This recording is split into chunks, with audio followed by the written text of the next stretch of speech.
listeners. Welcome back to Rambling Thoughts. I'm your host, Lost Boy. Today we're going to be talking about cats. So, cats. You love them, you hate them, or maybe you fall in between. I personally am a cat person. I love all animals, but specifically cats have always just touched my heart in a way that I can't explain. I think I have this faint memory from when I was maybe 4. I think I was 4. When I lived in Weslaco.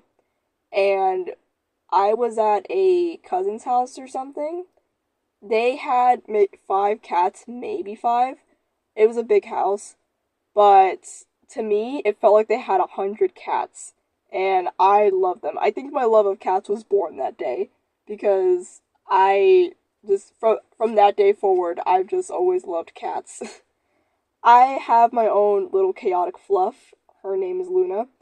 I call her little, but she's not really. She is a big cat. Not in the sense of obese, because as far as I'm concerned, she's not obese. She's not like she's a bowling ball. I've seen bowling ball cats, and those how do they even move? They look like little sumo wrestlers. But anyway, she is just a big cat. If she lays down on me, she can take up the entirety of my chest.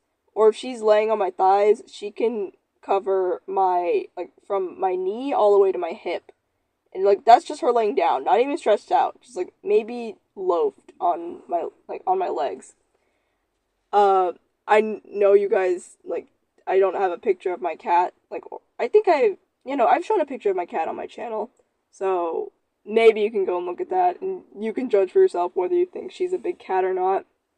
But anyway, so yeah, cats. They're both really cool but also really strange. They do weird stuff.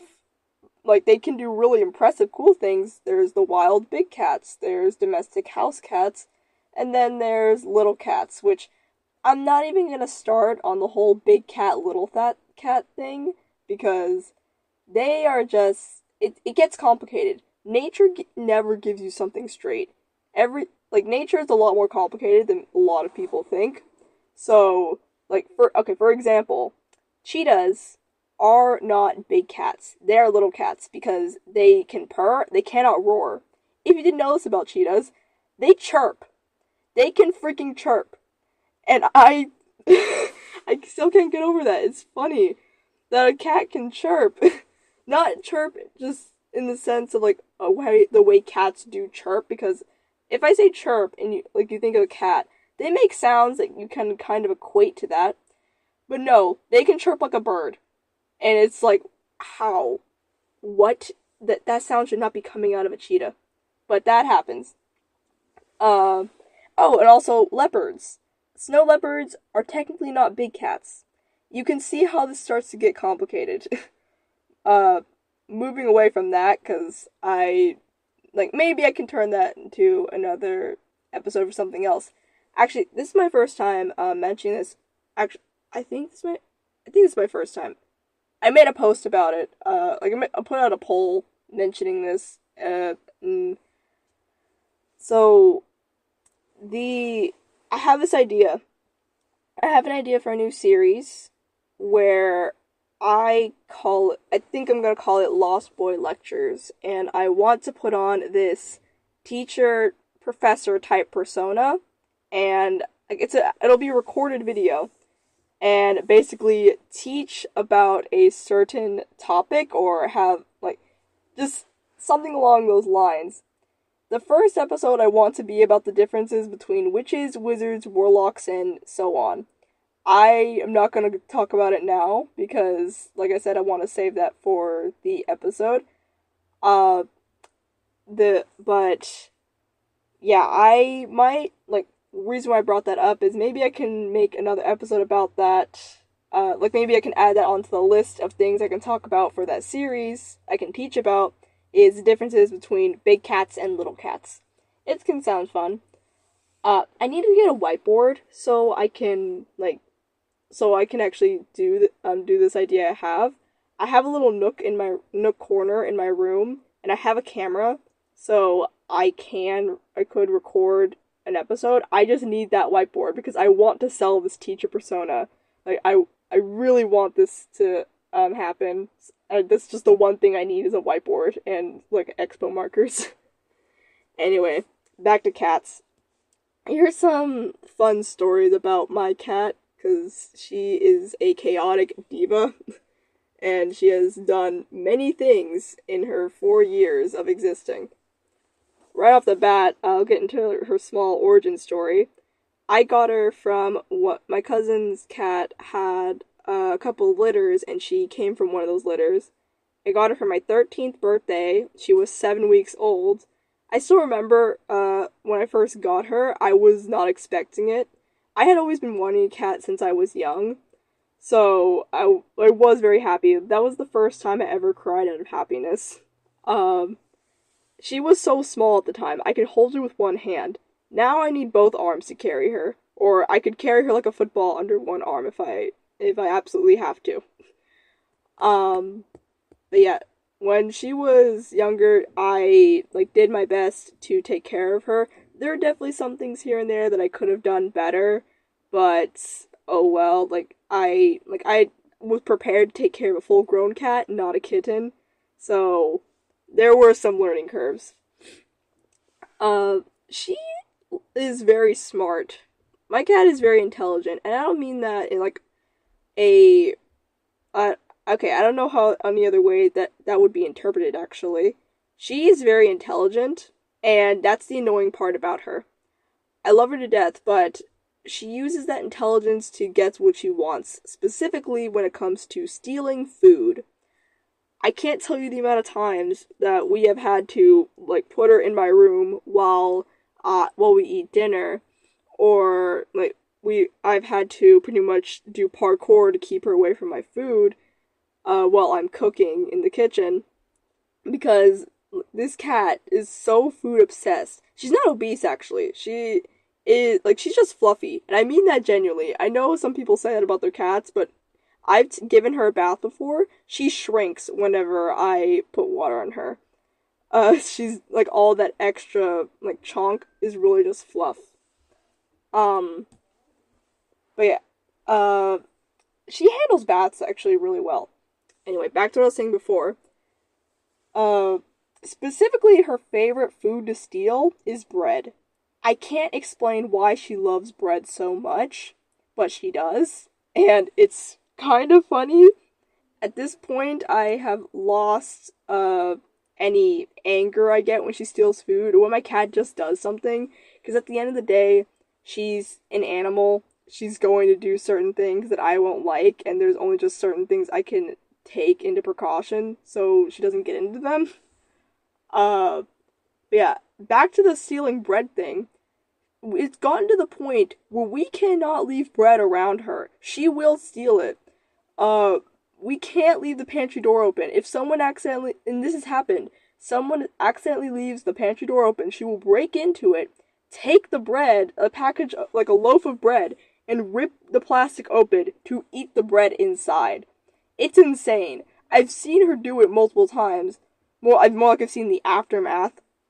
She, one time actually, this just shows her intelligence. She stole bread from the pantry one time, but instead of eating it right there in the pantry, because people were home, she took that bread, dragged it up the stairs to my bedroom, went underneath my bed, and she took it underneath there to eat the bread.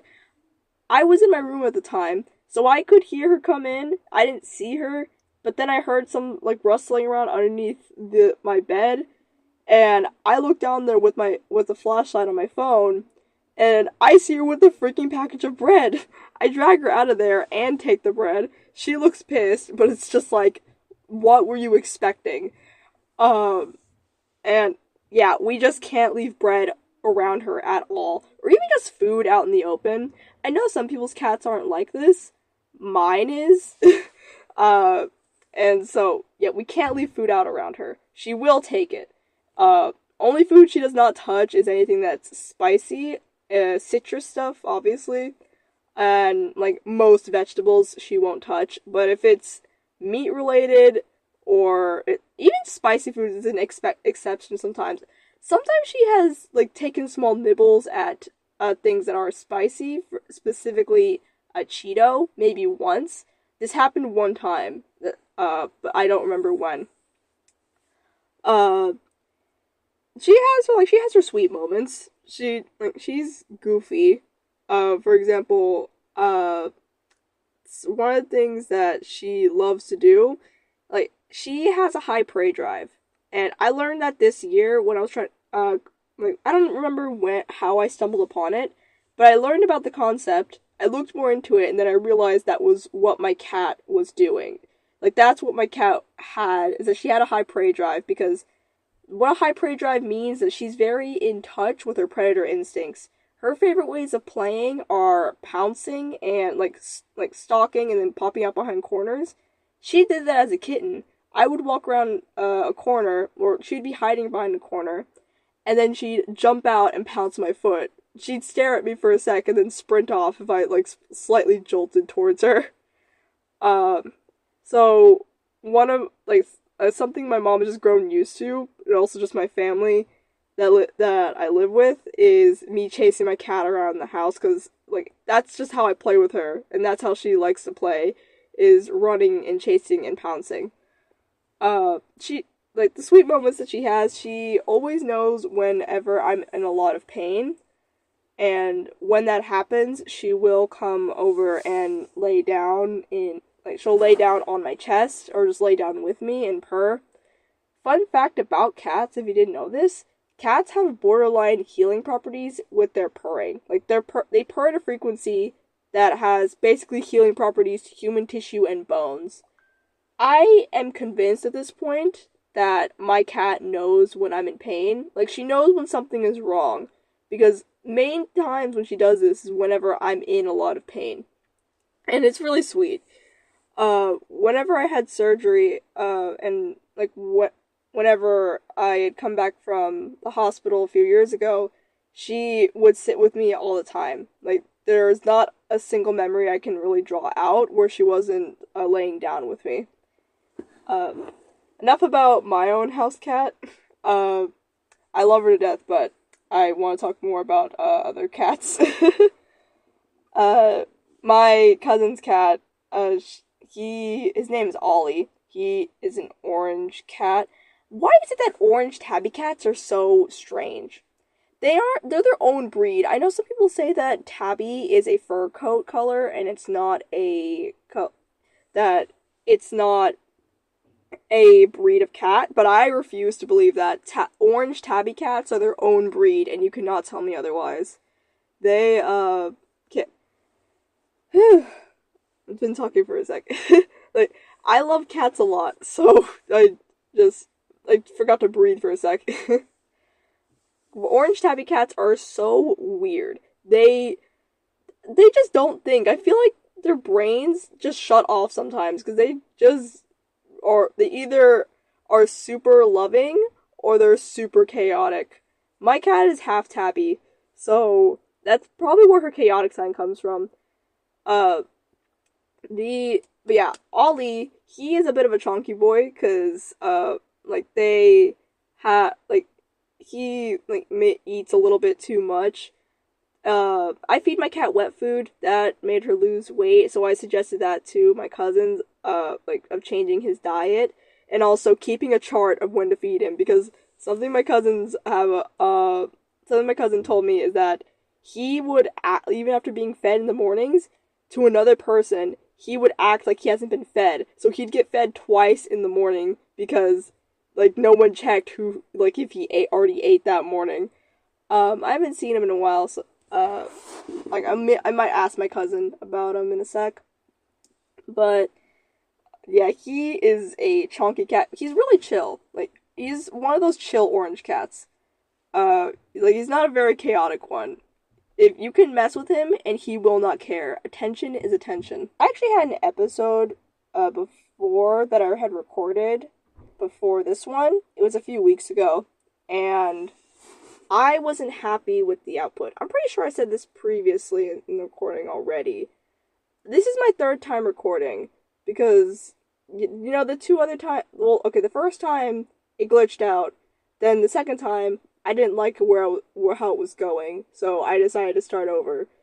So I'm probably thinking of the other episode, like the other episode, words. And my thoughts are all over the place, but hey, that's what you guys come to listen for, is hearing my weird thoughts just spilled out and all over the place. What I was saying before, I want to put out content I actually am proud of, and not just put out stuff for the sake of keeping a schedule or whatever. So the previous episode that I actually had recorded a few weeks ago, I wasn't happy with it. I just don't think I explained the topic good enough. Or, like, not even in the sense of how I do things here on this podcast, where I just ramble about something. It really just was so nonsensical that even I didn't enjoy it. So, I don't even know if, maybe I'll remake it one day, who knows. But, oh well. On the topic of cats, just pets in general, I've had a few pets. Not too many, some of which I shared with my sister. One of the ones that has stuck out in my mind, we had a little Yorkie. Her name was Joy. She was really sweet. We got her from my grandmother because my grandmother found her just running around outside. She was a stray, so we don't know where she came from. But she was the sweetest little dog because she loved people. That's why we named her Joy, because she was just always so happy and loved everyone and just wanted to be around people. But something else is that Yorkies are a naturally spoiled breed. So something that she would do is that if we were in the car with her, she would start barking and howling if she was not the first one out of the car. She absolutely had to be the very first one out of the car, because otherwise she'd get mad. I can't explain why. I just thought it was really funny. But yeah, there was Joy, but then other pets I can remember is that my cousin, he gave me his bearded dragon at one point. His name was Scales. We ended up giving him to my Tia Lucy whenever we got our dog. I didn't want to, but I just, I guess my mom didn't want to help take care of two pets. But yeah, I kind of hold a bearded dragon before. Not just him, I didn't really hold that lizard, but, there was this girl in my Spanish 2 class my sophomore year. She snuck her bearded dragon in her onesie on pajama day, and everyone was confused. At first, I was just sitting in class, just working, but then I hear some commotion behind me. I look around, and I see this girl holding a freaking lizard, and I'm like, where did that come from? Why do you have that? And can I hold it? I did get to hold the bearded dragon. Her name was Mushu, and I've asked her a few times, on about some updates. I'm just like, is Mushu still doing well? I've also got to hold a snake. His name was Banana Bob. The animal science teacher that was at my school before, we have a new one this year, so Banana Bob left with her. But yeah, he was a banana ball python, and that was my first time ever getting to hold a snake. It felt so surreal. Other pets that I've had are, I had a guinea pig at one point. Her name was Buttercup. I loved her. Luna actually she actually saw the, Buttercup at one point, because when I got her, I still had Buttercup, and I wanted to get another guinea pig for Buttercup, because I got her from my cousin. That had kind of been dropped on her, too, so I wanted to take her to actually, care for her and give her a good home. And she lived a good life, the best life I could give her. Every time I came home from school, it would make me smile from ear to ear when I would open the door and hear her suddenly start squeaking and just getting very happy. And she loves 4-leaf clovers, So I would pick some from outside, wash them, and then give them to her, and she always ate them. They made her very happy. Uh, she passed away it's been a few years since then. I was very sad whenever she passed away, but I hope she's doing well in the afterlife. Hope she has all the 4-leaf clovers that she wants. A lot of my family owns like farmland or just like has farm animals. So I've been around a lot of animals as I've grown up. Chickens specifically. I don't like chickens. I this okay. This is gonna sound weird. I definitely have said this before in another episode. I don't remember which podcast episode, but mentioned this before, at least just a little bit. I don't like chickens. They scare me, and I can admit that. I'm scared of chickens. I only like a chicken if it's on my dinner plate. I don't like chickens. They just freak me out. If a chicken is in front of my path, I will take a completely different way to just avoid the chicken. Roosters especially. They are freaking aggressive, and I don't like them. The chicks, I like the little chicks. Like, those are cute, but, like, if you get close to them, then their mom's gonna get mad at you, and I don't want to deal with the angry hen. I like cows. Like my family's had a few, different people in my family, they have cows, or they've had cows, and, funny story, actually. Two things. One, near here in my town, like, this only happens in a small town. There was this dairy judging competition that I got to go to, as a part of my animal science class. Like, you got to sign up for it, and I went to it, and we got to learn about dairy judging and how that process works. It was fun. We got to go a little bit up close to the cow, and we got to pet just one of them. It was a calf. But anyway, the second thing, when I was 8 years old, we went to Mexico. Like, first day I was there, early in the morning, my Tío Ray, he asked me and my sister, if we wanted to go with him to milk the cows. We said yes, so we went with him early in the morning, which, early in the morning in Mexico feels really nice. I like warm weather, so it made me happy.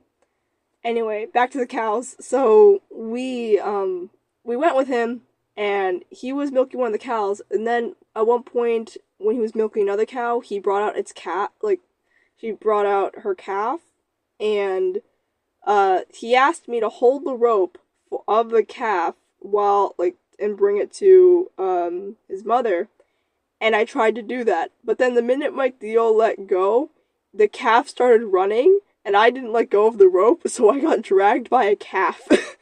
And, like, my Tío had to, like, run after the calf so that it didn't drag me, like, too far.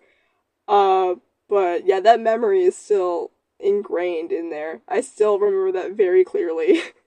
Because I wasn't mad. I wasn't even upset. I kind of thought it was funny, actually.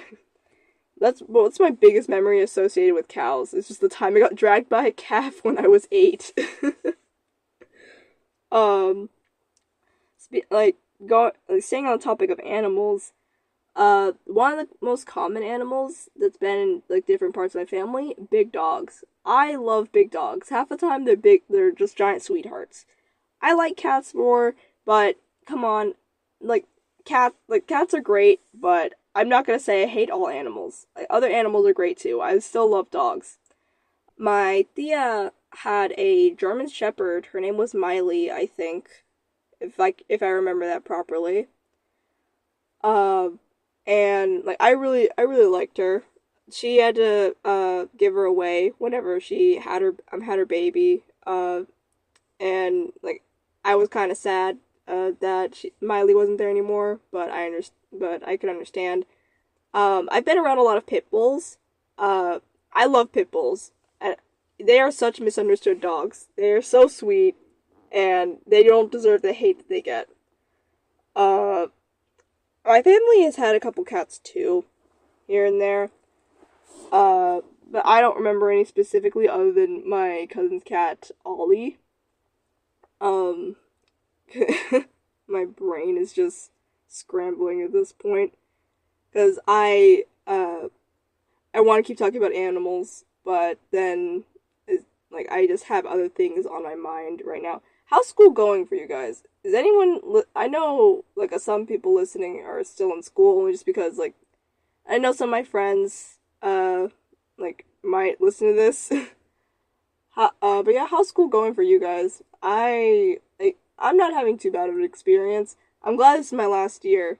I am gonna be done with school after this. And I'm just excited for it to be over. Y'all ever heard of the mantis shrimp? The mantis shrimp is such a weird animal. This episode is pretty much just gonna be about different animals. Majority is gonna be cats, but like there's other animals I find just a little bit strange.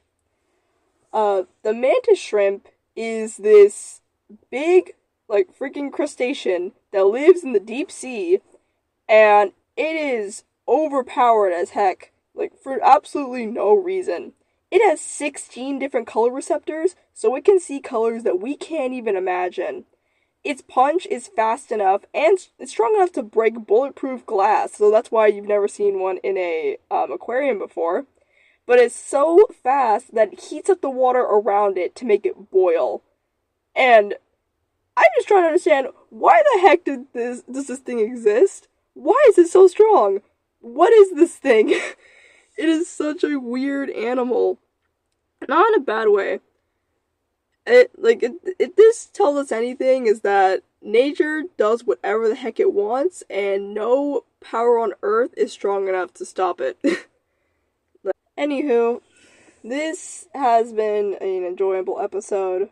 I just wanted to kind of talk about mostly cats and animals here and there. Have a safe journey, and I hope it's a good one.